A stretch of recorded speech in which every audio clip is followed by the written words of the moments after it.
Hello, how are you guys doing? Welcome back to Rule of Two Review. Today I want to discuss everyone's favorite thing, Nintendo's super great YouTube policies. So obviously I was being a little bit sarcastic because Nintendo's YouTube policies are only slightly controversial and have only caused a few rifts and issues with gamers in the past. And that's honestly what I wanted to discuss today, is what I think might be happening in the future with Nintendo's approach to YouTube and user-generated content and the use of video and gameplay footage and all that stuff, because it really is what has been so controversial, and for good reason. So I kind of need to get into the nitty-gritty of it. So obviously the basics of the story aren't new to anyone. We all know what I'm talking about. Nintendo does not love when people use footage of their first-party games and their properties on a website like YouTube, pretty much specifically YouTube. It really seems like the whole user-generated content and this gamer video format and culture and community that's been created through websites mostly like YouTube and whatnot,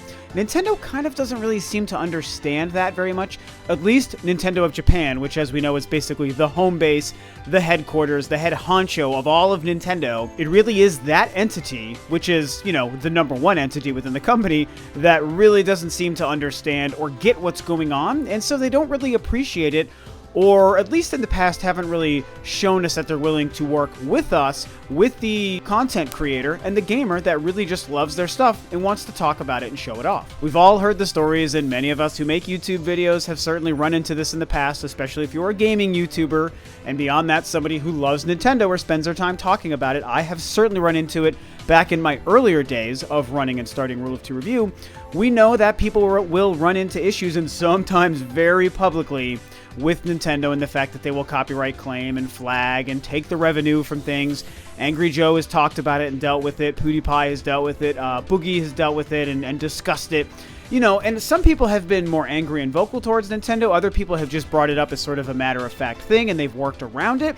Obviously, Angry Joe is probably the most controversial issue I can think of in the last couple of years. Pretty much, you know, throughout the 8th generation and the Wii U, when YouTube was really taking off in the gaming space. Throughout the 7th gen, it wasn't as much of a big deal. It was really towards the end of the 7th gen, definitely not so much the Wii, more the PS3 and 360, and then leading into this current generation, where really the YouTube gaming community started to take off in a whole new way, and every single idiot with a microphone like myself is able to just make a YouTube channel, and we can just all BS about video games and Nintendo. But here we are, on the cusp of this brand new console. We know the Nintendo Switch is coming out in freaking like 10 days. I can't even believe it, you guys. Like less than 2 weeks, it's going to be out. A brand new Nintendo generation is going to start. And it's something that I started to think of because I run a YouTube channel. It's like, man, how is this going to play out? Is it going to be easy to capture footage from the Switch? Is it going to be something that Nintendo is really fighting against? Is this going to make the problem worse than it's ever been? Throughout the last day or so, even on online, I've kind of seen a couple people talking about this, and even Boogie, I think, today was bringing the topic up and discussing what's going on with bigger YouTubers having issues with Nintendo, and if people who are trying so hard to monetize Nintendo content are maybe people that you shouldn't trust. I've seen a couple of things throughout the day, and I don't really want to get too much into that. I really just want to talk about Nintendo and their focus and their game plan for this community. So getting back to the topic surrounding the Switch, with the Switch coming out in a couple of weeks, I really am wondering if Nintendo is going to be changing their tune throughout the course of the Switch's life when it comes to user-generated content and gamers like myself making videos. And I really think that there's a very good chance that could be happening, you guys. I could be way wrong, you know, I could be way off base here. Let's totally admit that. Maybe Nintendo has no plans to start acknowledging the YouTube community and realizing that there's a huge benefit to gain from it. That's something that's always been very frustrating for us when it comes to Nintendo and the YouTube policies,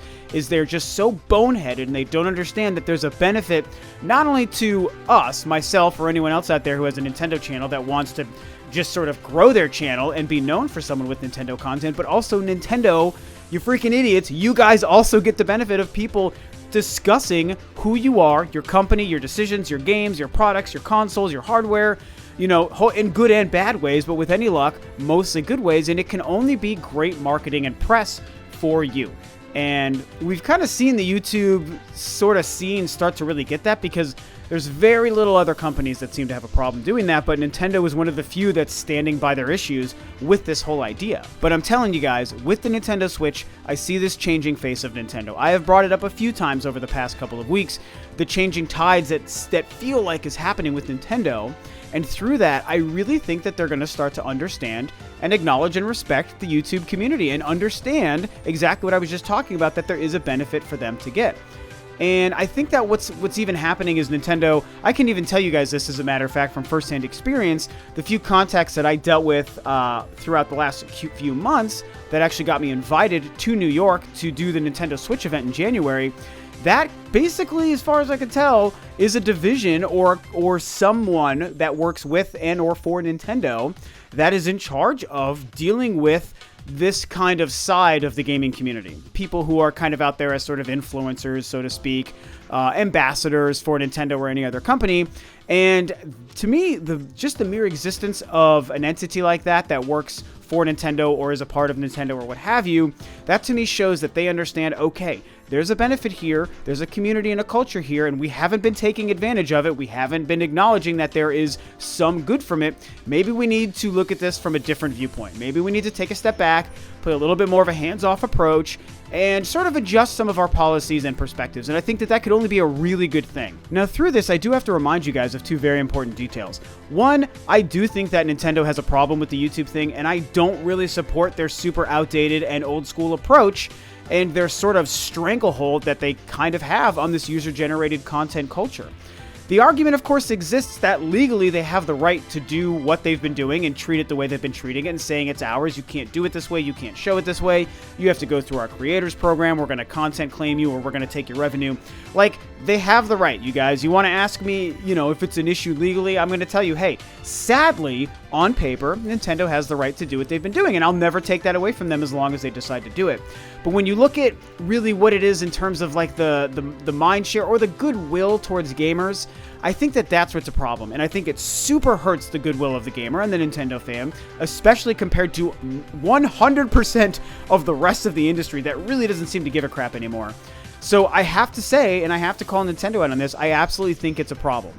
Now, through that, building off of that, the other point I want to bring up to you guys is the fact that I myself do not care for Rule of 2 review.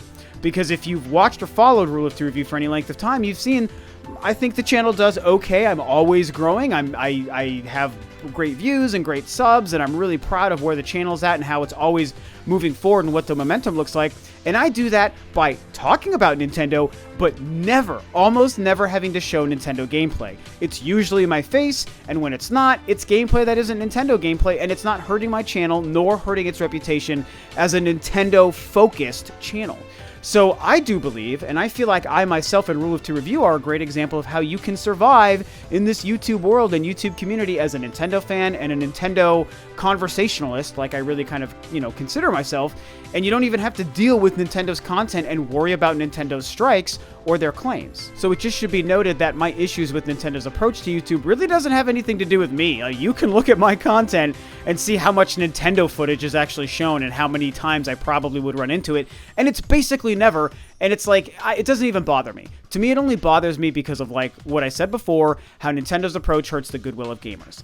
Now, I do think, like I was saying, the Nintendo Switch and all of the things they're doing differently, the fact that they're acknowledging the older, more mature gamer, they're focusing their marketing in the right areas, they're advertising during the Super Bowl, they're making commercials that don't feel geared towards young kids, the technology and the pricing and just what the Switch seems to be and represent is awesome. All of those things I just mentioned are bullet points that show a Nintendo that's changing, recognizing the mistakes that made the Wii U a failure, and trying to change that stuff going forward. Another humongous bullet point that belongs in that same conversation of things I just listed off is the YouTube situation that we're talking about today.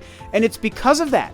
It's because of Nintendo's changes, it's because of the failure of the Wii U and the failures of Nintendo throughout that generation, and the fact that the YouTube thing has been such a thorn in their side, and a thorn in our side, to be fair, for so long, that I see Nintendo recognizing and acknowledging that. And again, the folks I talked to, this company that I dealt with, they really, to me, show me that Nintendo is working to try to deal with influencers and ambassadors and acknowledge the benefit there.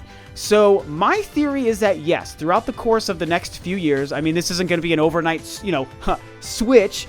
It's not going to be an overnight switch. What a dumb joke. And I don't think that March 3rd, when the Switch releases, all of a sudden Nintendo's going to be like, hey, we don't care about YouTube and all that stuff anymore. You guys can do whatever you want. Show all our footage. Hooray. It's not going to be that. But I do think they are going to be adjusting and lightening their approach throughout the course of the next few years, you know, starting with the release of the Switch and acknowledging that it's something that can benefit everyone, like I've said a few times. So I don't know. That's, I think, probably where I'm going to end it. I don't know that I have many more thoughts other than really just to get out that I think that this might be happening. And, you know, if it doesn't, it's just another example of the stubborn old Nintendo that we've always known. And this might be something that they never acknowledge. And I mean, you know, to be fair, it's not like they need this to be successful. It's not like they need it to have all of the goodwill of the gamer.